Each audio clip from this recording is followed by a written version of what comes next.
স্বামী যদি উত্তম শ্রেণীর হন এবং স্ত্রী যদি সতী ও বিশ্বস্ত হন তবে গৃহস্বর্গ। Srila Prabhupada, San Francisco, 16 July 1974।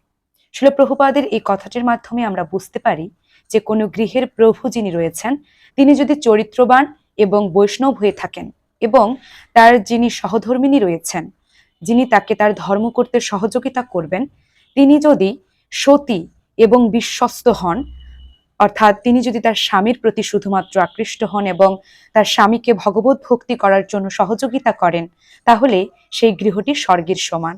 কেননা স্বর্গেও দেব দেবীরা সর্বদা ভগবান শ্রীকৃষ্ণের সেবায় ব্যস্ত। ভগবান শ্রীকৃষ্ণকে সন্তুষ্ট করার জন্য তারা সর্বদা তার সেবা করছেন, হরিনাম করছেন, সব সময় তারা হরিভক্তিতে যুক্ত রয়েছেন। তো এভাবে যদি আমরা গৃহ বৈষ্ণবী স্বামী স্ত্রী হয়ে থাকি, তাহলে স্বর্গ আর সেই গৃহের মধ্যে কোনো পার্থক্যই থাকে না। জয় শ্রীল প্রভুপাদ। হরে কৃষ্ণ।